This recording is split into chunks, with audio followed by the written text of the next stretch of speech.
Selamat pagi Bapak Ibu Saudara semua, Shalom. Puji Tuhan, anugerah Tuhan yang besar bagi kita pagi hari ini, kita boleh kembali datang kepadanya.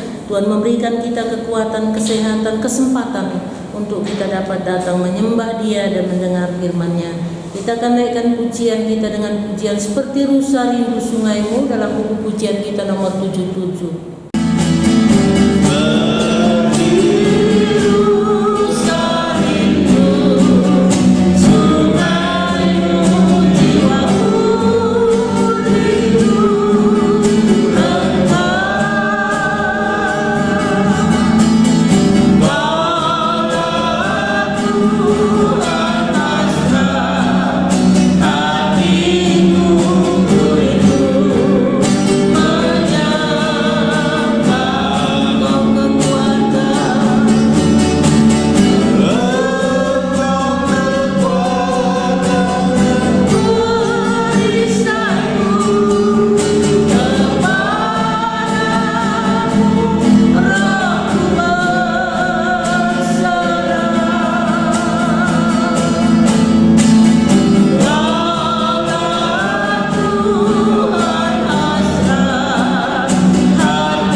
Bersyukur kepadamu saat pagi hari ini.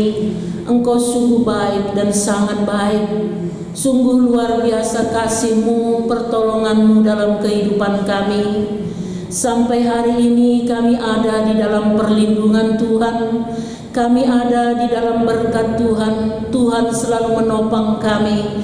Terima kasih Tuhan, kesempatan yang indah pada pagi hari ini kami boleh datang menyembah Engkau Tuhan.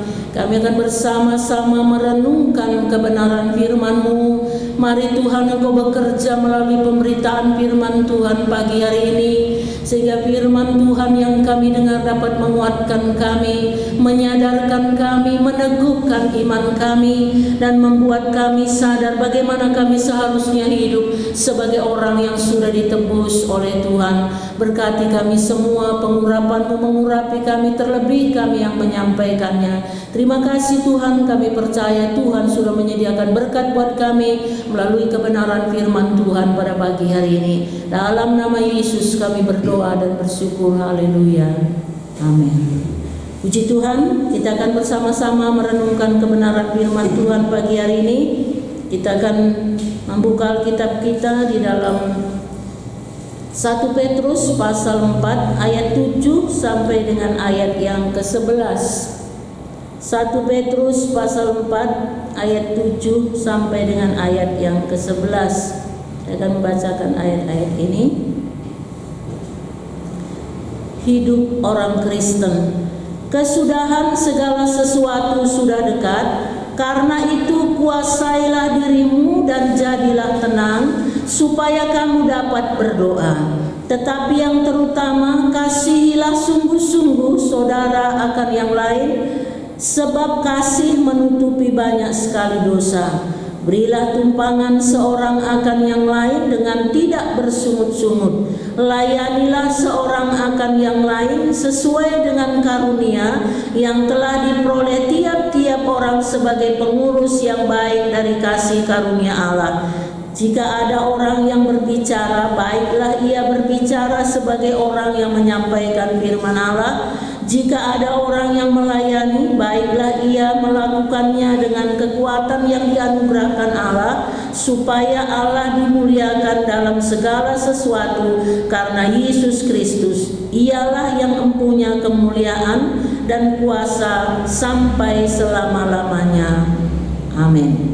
Puji Tuhan. Bapak Ibu Saudara, di dalam ayat-ayat kebenaran firman Tuhan yang kita baca pada pagi hari ini, ada banyak nasihat-nasihat penting bagi kita sebagai orang yang sudah percaya kepada Tuhan, atau sebagai anak-anak Tuhan, sebagai jemaat Tuhan yang masih ada di dalam dunia ini. Apa yang kita harus lakukan, bagaimana sebenarnya kehidupan kita dalam menjalani kehidupan kita di dunia ini. Kita akan belajar bersama-sama nasihat-nasihat apa saja yang kita harus lakukan dalam kehidupan kita. Yang pertama, kita harus ingat bahwa dunia ini bukan tempat kita selamanya. Dalam ayat yang ke-7 ini dikatakan, kesudahan segala sesuatu sudah dekat. Karena itu kuasailah dirimu dan jadilah tenang, supaya kamu dapat berdoa. Kesudahan segala sesuatu sudah dekat. Artinya Bapak Ibu, bahwa memang dunia ini bukan tempat kita untuk selamanya. Seperti apa yang Tuhan janjikan, bahwa Tuhan Yesus akan datang kembali ke dunia ini untuk menjemput kita, supaya di mana Dia berada, di situ pun kita berada. Kita di dunia ini sebagai orang yang merantau. Artinya sebagai orang yang merantau itu, suatu saat nanti kita akan kembali ke negara kita. Suatu saat nanti kita akan kembali ke rumah Bapa kita. Nah, di dalam hal ini kita harus mempersiapkan diri dengan sebaik-baiknya selagi kita masih ada di dalam dunia ini, karena Tuhan akan datang kembali. Dunia ini bukan tempat kita untuk selamanya, tetapi kita sudah memiliki tempat di mana Tuhan sudah menyediakan tempat itu bagi kita. Sehingga firman Tuhan berkata, janganlah kamu mencintai dunia ini dengan segala yang ada di dalamnya. Dunia artinya keinginan daging, keinginan mata, keangkuhan hidup. Nah, manusia pada umumnya akan mengejar akan hal itu. Keinginan daging, apa yang dia inginkan, keinginan mata, dan juga keangkuhan hidup, supaya aku lebih dari yang lain.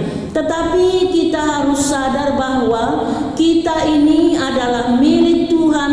Kita masih diberikan Tuhan kesempatan dalam kehidupan ini, biar kita menggunakan kesempatan ini dengan sebaik-baiknya. Seperti kalau kita belajar bagaimana kehidupan Henokh, dia hidup di dalam dunia ini selama 365 tahun. Tetapi Alkitab mencatat bahwa selama 300 tahun dari kehidupannya itu, dia hidup bergaul dengan Tuhan, dia hidup dekat dengan Tuhan, dia hidup senantiasa di dalam hadirat Tuhan. Berarti dia suka menyembah Tuhan, Tuhan di dalam kehidupannya, sehingga karena dia hidup dekat dengan Tuhan, di dalam hadirat Tuhan, Tuhan mengizinkan dia supaya dia tidak mengalami kematian, tetapi diangkat Tuhan ke surga hidup-hidup. Bapak Ibu Saudara, kita harus tahu akan hal ini, bahwa dunia ini akan berakhir, bahwa dunia ini bukan tempat kita untuk selama-lamanya. Suatu saat nanti kita akan pulang ke tempat yang Tuhan sudah sediakan bagi kita, maka kita harus mempersiapkan diri kita dengan sebaik-baiknya. Yang kedua, kita harus bisa menguasai diri. Kuasailah dirimu, jadilah tenang, supaya kamu dapat berdoa. Kita harus menguasai diri kita selama kita ada di dalam dunia, dalam segala hal, keinginan kita, bahkan emosi kita, kemarahan kita, pikiran kita, kita harus kuasai. Kita harus tundukkan kepada Tuhan sehingga kita bisa berdoa. Kalau kita dikuasai oleh emosi, kebencian, kemarahan, kekhawatiran, kecemasan akan hal-hal yang ada di dalam dunia ini, mungkin kita tidak bisa berdoa, kita tidak bisa fokus kepada Tuhan.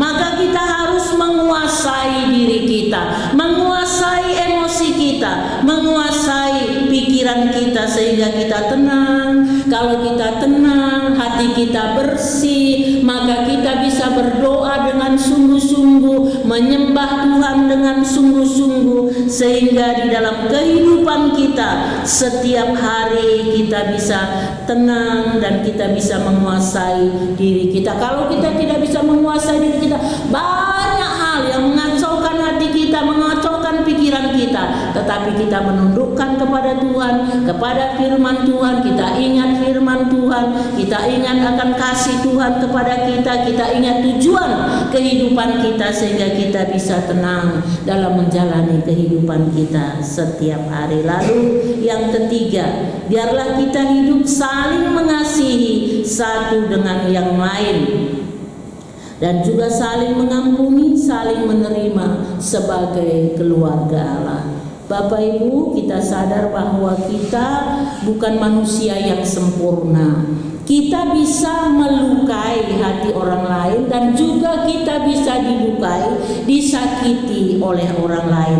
Tetapi firman Tuhan mengatakan bahwa biarlah kita mengasihi dengan sungguh-sungguh satu dengan yang lain. Orang yang mengasihi bisa menutupi banyak sekali kesalahan. Bapak Ibu, kita sebagai orang tua, yang sudah sebagai orang tua, ya, kita karena mengasihi anak-anak kita, ya, kita kan mengasihi anak-anak kita. Lalu kalau anak kita bersalah kepada kita, tentu kita tidak membencinya, karena kasih kita yang besar. Sekalipun dia melakukan kesalahan kepada kita, maka kita bisa mengampuninya. Kita bisa tetap terus mengasihi dia, karena memang dia adalah anak kita dan juga keluarga kita. Maka kita di dalam Tuhan, kita harus saling mengasihi dengan sungguh-sungguh satu dengan yang lain. Kita membuktikan kasih kita satu dengan yang lain dengan mengampuni, memaafkan satu dengan yang lain, mendoakan satu dengan yang lain, sebab kita memiliki Bapa yang satu, tujuan yang satu. Kita adalah keluarga Allah, berbeda-beda satu dengan yang lain.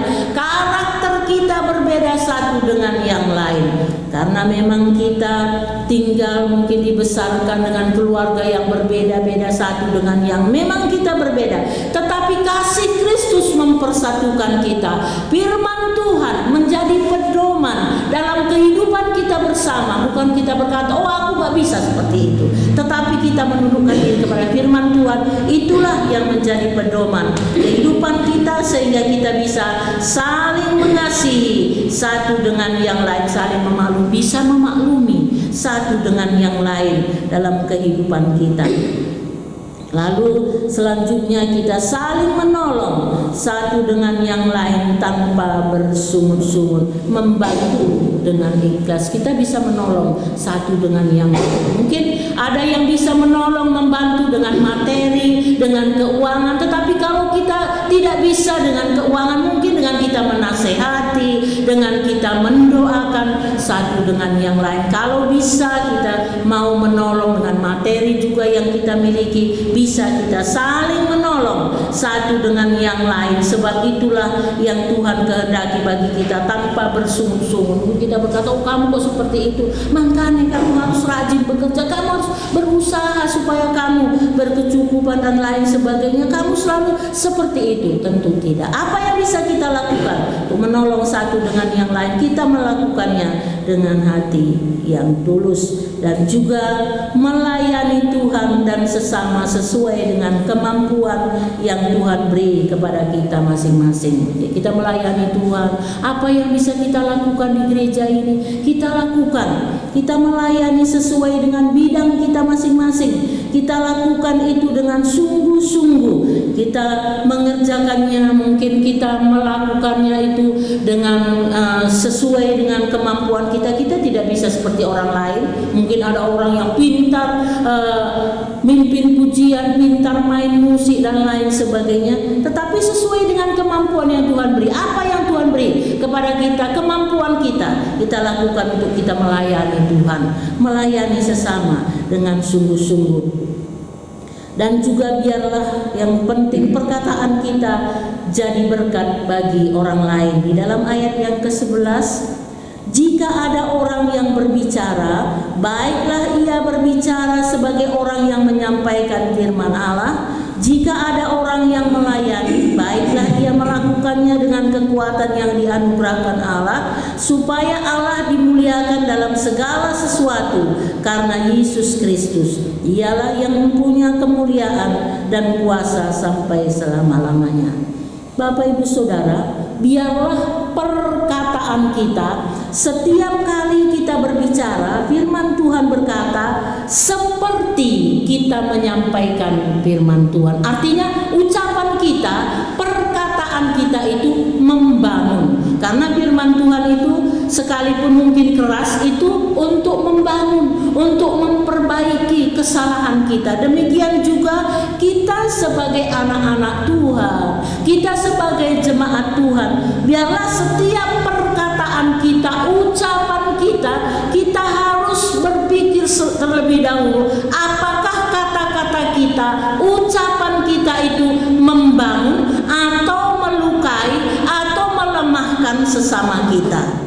Jadi kita tidak asal ngomong, aku memang seperti itu, ceplas-ceplos gitu. Aku yang ngomong ya seperti ini, tentu tidak seperti itu. Nah, kalau kita tahu bahwa kita sudah dipersatukan oleh Tuhan, kita ingin perkataan kita itu kalau bisa saling membangun seperti orang menyampaikan firman Tuhan, dan kita mengucapkan kata-kata itu untuk membangun satu dengan yang lain. Bapak Ibu, kalau kita tidak menguasai perkataan kita, mungkin apa yang kita dengar kita langsung emosi, kita langsung marah, kata-kata keluar, kata-kata yang dari mulut kita ini kita tidak kendalikan, mungkin kita melukai. Banyak hal yang mungkin kita lakukan dengan kesalahan karena perkataan kita ini. Tetapi biarlah perkataan kita ini seperti apa yang diinginkan oleh Tuhan, supaya melalui perkataan kita itu orang lain diberkati, iman mereka dibangun, mereka dikuatkan, sehingga benar-benar di dalam kehidupan kita memuliakan Tuhan. Ya, kita memuliakan Tuhan karena kita tahu memang kalau di dalam Alkitab memang api itu bisa dikuasai, tapi bagaimana dengan perkataan, dengan mulut? Tapi saya yakin Bapak Ibu, kalau hidup kita dikuasai oleh firman Tuhan, dikuasai oleh Roh Kudus, kita tahu tujuan kehidupan kita untuk berkenan kepada Tuhan. Kita tahu kita hidup ini untuk mempersiapkan diri untuk masuk ke dalam kehidupan yang kekal. Tentu di dalam perkataan, ucapan kita setiap hari kita bisa menjaga dengan sebaik-baiknya. Lebih baik kalau orang kan seringkali ada orang lain berbicara seperti itu, langsung menanggapinya, langsung dia komentar. Biarlah kita banyak mendengar, cepat mendengar, tetapi lambat berkata-kata, apalagi untuk marah. Jadi kita bisa menguasai perkataan kita sehingga perkataan kita menjadi berkat, membangun, menghibur, menguatkan saudara seiman baik di dalam keluarga kita. Inilah kewajiban kita sebagai orang percaya, sebagai anak-anak Tuhan. Dalam pelayanan pun kita melayani sesuai dengan kekuatan yang Tuhan beri kepada kita, sehingga apapun yang kita lakukan memuliakan Tuhan. Sebab kita tahu bahwa kesudahan segala sesuatu sudah dekat. Dunia ini akan berakhir dan segala sesuatu yang ada di dalamnya akan lenyap. Tetapi bersyukurlah kita sebagai orang-orang yang sudah ditebus oleh Tuhan. Kita memiliki kehidupan yang kekal. Kita akan bertemu dengan Bapa kita. Maka selagi masih ada kesempatan dalam hidup ini untuk kita merubah diri kita, apa yang tidak berkenan kepada Tuhan selama ini yang kita lakukan, kita kembali kepada kebenaran sehingga hidup kita memuliakan Tuhan di dalam kehidupan kita setiap hari. Amin. Tuhan memberkati kita semua.